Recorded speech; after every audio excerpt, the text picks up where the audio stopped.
Hello friends, मैं हूं सन्मय प्रकाश और आप देख रहे हैं यूट्यूब चैनल सरकारी जॉब न्यूज़। ये 22 अप्रैल 2020 के इंपॉर्टेंट करंट अफेयर्स क्वेश्चंस हैं। इसका पीडीएफ भी आप डाउनलोड कर सकते हो। वीडियो खत्म होने से ठीक पहले मेरे बगल में डाउनलोड का लिंक आ जाएगा। डिस्क्रिप्शन में भी मैंने लिंक दे दिया है। और जिन लोगों ने सब्सक्राइब नहीं किया ज़रूर करें, साथ में बेल आइकन दबाना मत भूलना। पहला क्वेश्चन लेते हैं। कोविड-19 जाँच के गलत नतीजे की वजह से ICMR ने किस देश में बने रैपिड टेस्ट किट के इस्तेमाल पर देश भर में 2 दिन के लिए रोक लगा दी है? आंसर होगा चीन। चाइना में ये बना था। आपको पता ही होगा कि पूरी दुनिया से ये खबर आ रही थी कि उसके रैपिड टेस्ट किट जो हैं वो गड़बड़ हैं। जर्मनी ने भी कहा था, फ्रांस ने भी कहा था ये बातें, ब्रिटेन ने भी ये कहा था और अब इंडिया में भी ऐसा ही देखने को मिल रहा है। मात्र 5% ऐसे टेस्ट किट थे जिन्होंने सही रिपोर्ट दी, बाकी वो गड़बड़ दे रहे थे। ओके, ऐसा भी अनुमान है कि टेम्परेचर के वेरिएशन से भी रिपोर्ट गलत आती है, तो उस सब चीज़ों को देखेगा क्या किट में गड़बड़ी है। अगर गड़बड़ मिलेगा तो वो वापस चाइना भेजा जाएगा ताकि वो सुधार कर उसको भेजें, ऐसा कहा गया है। अगला क्वेश्चन ही बहुत ही इंपॉर्टेंट है। वर्ल्ड प्रेस फ्रीडम इंडेक्स 2020 में भारत की रैंकिंग बताइए। क्या है रैंकिंग? इसका आंसर होगा 142। ओके, 142। और ये जो 2020 की रिपोर्ट में इसमें आंकड़े 2019 के होते हैं, लेकिन नाम 2020 होता है। तो जो भी रिपोर्ट हो, अगर 2019 की रिपोर्ट है तो वो 2018 के आंकड़े होते हैं। तो इस रिपोर्ट को कौन जारी करता है? इस फ्रीडम इंडेक्स को कौन जारी करता है? तो संगठन का नाम है रिपोर्टर्स विदाउट बॉर्डर्स। ओके, और ये संगठन 180 देशों की रैंकिंग करता है। और पिछले साल यानी 2019 की जो रिपोर्ट थी उसमें भारत का स्थान 140वां था। मतलब हम लोग 2 पायदान फिसल गए हैं, नीचे चले गए हैं और 142 पर चले गए हैं। मतलब ये भी निकला कि इंडिया में जर्नलिस्ट की फ्रीडम कम हुई है। तो आखिर क्यों हुआ ऐसा, उसके बारे में आगे बताते हैं। उसकी वजह भी बताई है रिपोर्टर्स विदाउट बॉर्डर्स ने। तो पहले सबसे पहले टॉप 10 कंट्रीज़ की देख लेते हैं हालत, किन किन देशों में क्या क्या हालत है टॉप 10 में। तो नंबर 1 पे है नॉर्वे, सेकंड पे फिनलैंड है, तीसरे नंबर पे डेनमार्क है, चौथे पे स्वीडन है, फिफ्थ पे नीदरलैंड है, सिक्स्थ पे जमैका है, सेवन्थ पे कोस्टा रिका है, एट्थ पर स्विट्जरलैंड है, नाइन्थ पे न्यूजीलैंड है और 10th पे पुर्तगाल है। तो ये देख लेते हैं कि किस आधार पर ये तय होता है। तो इसके 7 तरह के पैमाने होते हैं, उन सब पर ये किया जाता है। जैसे पहला है प्लुरलिज्म। ओके, इसमें हर तरह की ओपिनियन के बारे में ये देखा जाता है कि उसकी जगह है कि नहीं। अगर फ्री प्रेस है तो उसे हर तरह की ओपिनियन रखने की आज़ादी होनी चाहिए, नेगेटिव भी पॉजिटिव भी। अगर सरकार के फेवरेबल नहीं है तो भी होना चाहिए।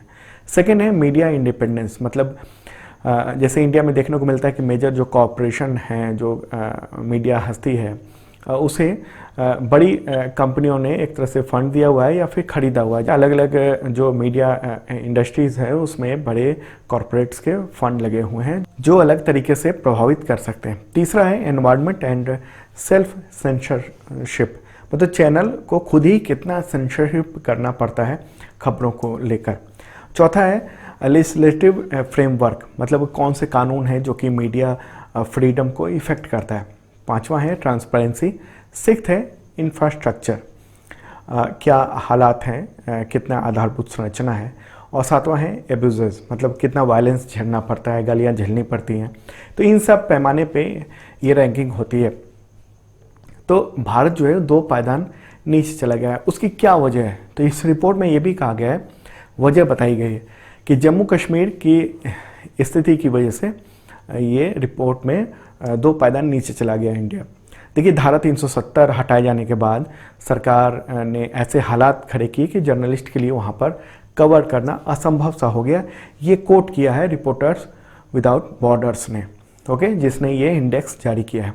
तो ये मैंने पहले ही बताया था आपको कि 2020 नाम है रिपोर्ट का, लेकिन आंकड़े 2019 के होते हैं। तो भारत की जो रैंकिंग है वो इससे पहले वाले सालों में क्या रही है? तो आप देख रहे हैं मेरे बगल में 2015 में 136वीं रैंकिंग थी, 2016 में बेहतर हुई थी 133, 2017 में फिर से 136 पर चले गए, 2018 में 138 पर चले गए, 2019 में 140 और अब 2020 में 142 पर हमारा स्थान है। ओके, और भारत के पड़ोसी देशों की क्या स्थिति है वो भी देख लेते हैं, क्योंकि इंपॉर्टेंट मुद्दा है, इसलिए थोड़ा सा मैं बता रहा हूँ आपको। चाइना, उसकी स्थिति 177 है। ओके, वहाँ पर फेवरेबल नहीं है माहौल मीडिया के लिए, क्योंकि लोकतंत्र नहीं है वहाँ पर। पाकिस्तान है, वहाँ की जो रैंकिंग है 145 है। बांग्लादेश की 151 है।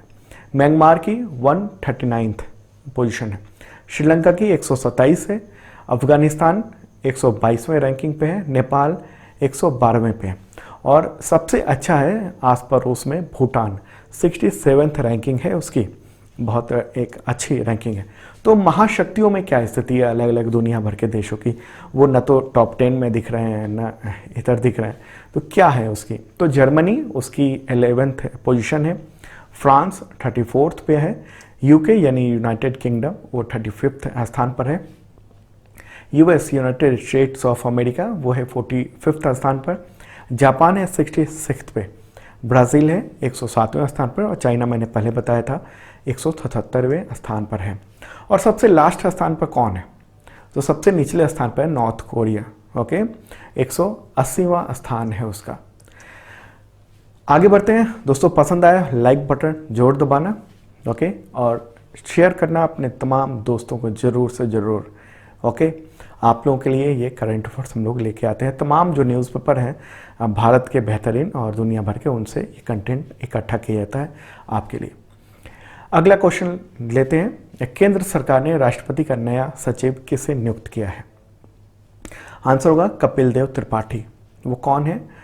तो 1980 बैच के रिटायर्ड आईएएस अधिकारी हैं और फिलहाल वो PESP यानी लोक उद्यम चयन बोर्ड के अध्यक्ष हैं।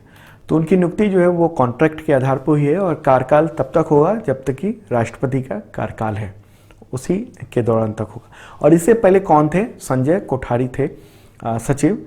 उनको प्रधानमंत्री की हाई पावर जो कमेटी है उन्होंने उनको केंद्रीय सतर्कता आयुक्त के तौर पर चयन किया था। हालांकि ऑफिशियल ऑर्डर अभी तक जारी नहीं हुआ है। ओके, चलिए आगे बढ़ते हैं और अगला क्वेश्चन ये है, विश्व पृथ्वी दिवस कब मनाया जाता है? वर्ल्ड अर्थ डे। आंसर होगा इसका 22 अप्रैल। ओके, और पहली बार ये मनाया गया था 1970 को। मुख्य उद्देश्य क्या है? तो लोगों को पर्यावरण के प्रति संवेदनशील बनाना। जो पॉल्यूशन की वजह से दुनिया की स्थिति खराब हो रही है, हालांकि कोविड-19 की वजह से पॉल्यूशन काफ़ी कुछ कम हो गया है। दुनिया के बहुत सारे बड़े इलाके में पॉल्यूशन अब न के बराबर है। तो हालांकि जब भी ये कोविड-19 ख़त्म होगा उसके बाद फिर से पॉल्यूशन का लेवल बढ़ जाएगा। तो इसलिए पृथ्वी दिवस मनाना ज़रूरी है और लोगों को जागरूकता भी दिलाना चाहिए। ओके, इस दिन को अमेरिका में वृक्ष दिवस के रूप में मनाया जाता है। ओके, अगला क्वेश्चन है, भारत में सिविल सेवा दिवस कब मनाया जाता है? आंसर होगा इसका 21 अप्रैल। क्यों? क्योंकि इस दिन भारत के पहले गृह मंत्री सरदार वल्लभ भाई पटेल ने आज़ादी के बाद ठीक बाद पहली बार यानी 1947 में प्रशासनिक सेवा अधिकारियों को संबोधित किया था और उसी की याद में यह दिवस मनाया जाता है। पहली बार यह दिवस कब मनाया गया था? 21 अप्रैल 2006 को। अगला क्वेश्चन लेते हैं, किस देश के राष्ट्रपति ने नौकरियों के लिए दूसरे देशों से आने वाले लोगों पर अस्थायी रोक लगाने का ऐलान किया है? बड़ी बात है ये। आंसर होगा अमेरिका। ट्रंप ने कहा है, वहाँ के जो प्रेसिडेंट हैं डोनाल्ड ट्रंप, कि वे अपने देश में लोगों को नौकरियों की रक्षा के लिए ऐसा कर रहे हैं। मतलब अमेरिकी जो लोग हैं उनकी नौकरियां सुरक्षित रहें, इसके लिए ऐसा कर रहे हैं।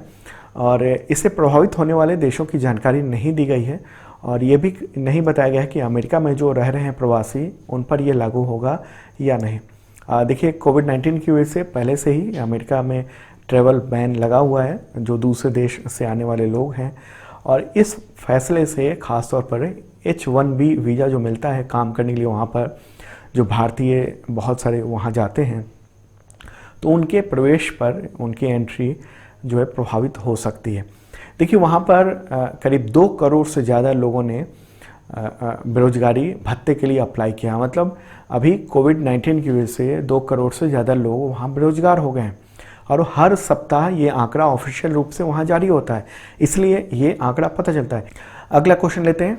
और दोस्तों, आपको बता दूं उससे पहले कि 2019 का करंट अफेयर्स अवेलेबल है, हिंदी और इंग्लिश दोनों लैंग्वेज में है, तो डिस्क्रिप्शन चेक लेना, वहाँ से आप डाउनलोड कर सकते हो। और 2020 का भी जनवरी फरवरी का अवेलेबल है करंट अफेयर्स, डिस्क्रिप्शन देख लेना। अगला क्वेश्चन है, किस राज्य सरकार ने, स्टेट गवर्नमेंट ने अध्यादेश के जरिए राज्य निर्वाचन आयुक्त का कार्यकाल 5 साल से घटाकर 3 साल कर दिया है?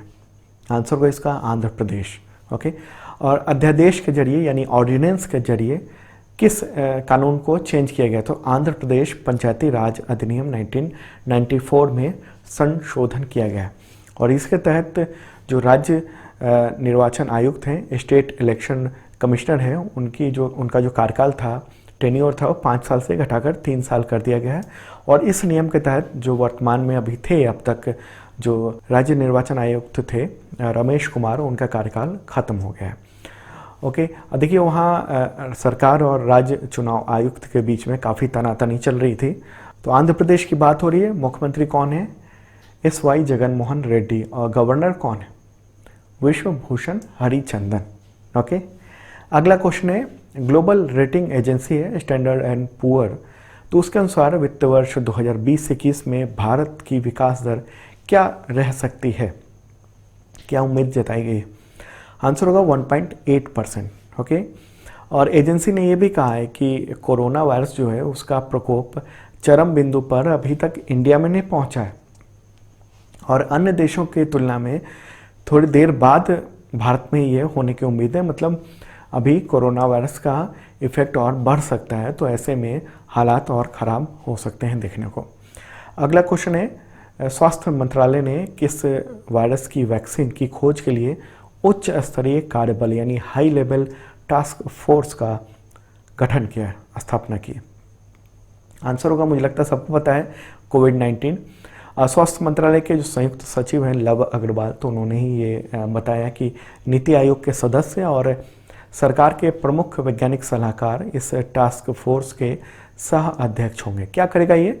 तो वैक्सीन और दवा खोजने के अलग अलग मोर्चे पर जो काम चल रहे हैं उन सबको मदद पहुंचाई जाएगी। इसमें आयुष मंत्रालय, भारतीय ICMR, भारतीय आयुर्विज्ञान अनुसंधान संस्थान, विज्ञान एवं प्रौद्योगिकी विभाग वगैरह वगैरह वो सब शामिल होंगे। हो ये रहा है कि अलग अलग लेवल पर बहुत सारे लैब में इंडिया में भी उसकी वैक्सीन बनाने की तैयारी चल रही है। तो उनको कुछ कुछ चीज़ों की इन्फॉर्मेशन की ज़रूरत होती है। जैसे एक लैब ने अगर कुछ सफलता पाई तो उसकी इन्फॉर्मेशन दूसरे लैब को दी जाए, उसकी इन्फॉर्मेशन तीसरे लैब को दी जाए। तो इससे क्या होगा, वैक्सीन और दवा का काम जल्दी पूरा होगा। ओके, और अंतर्राष्ट्रीय स्तर पर जो भी कोशिशें चल रही हैं, जैसे WHO के द्वारा भी चल रहे हैं और दूसरे देशों के द्वारा भी चल रहा है। ब्रिटेन ने सबसे बड़ा वैक्सीन बनाने का काम दुनिया भर में सबसे बड़े लेवल पर शुरू किया है, और बहुत बड़े पैमाने पर उसने लैब में अपने जो वैज्ञानिक हैं उन सबको उतारा हुआ है, वो काम कर रहा है। तो वहाँ से भी मदद लेने का काम ये टास्क फोर्स करेगा, इसलिए ये इम्पॉर्टेंट है। अगला क्वेश्चन है, वित्त वर्ष 2019-20 में इलेक्ट्रिक वाहनों की बिक्री में कितना प्रतिशत की वृद्धि हुई है, बढ़ोतरी हुई है? आंसर होगा 20%, 20%। ये रिपोर्ट हाल ही में आई है, और 1.56 लाख यूनिट की बिक्री हुई है।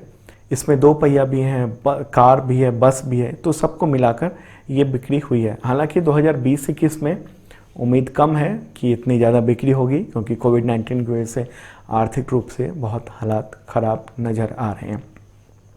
तो दोस्तों, ये वीडियो कैसा लगा ज़रूर बताना, और कोई सवाल हो तो आप कमेंट बॉक्स में लिख सकते हैं। इसका PDF अवेलेबल हो गया है मेरे बगल में, तो क्लिक कीजिए, डाउनलोड कर लीजिए, वरना लिंक गायब हो जाएगा। और जिन लोगों ने सब्सक्राइब नहीं किया ज़रूर करना, साथ में बेल आइकन दबाना मत भूलना, और फैला दीजिए तमाम दोस्तों को ये वीडियो शेयर करके।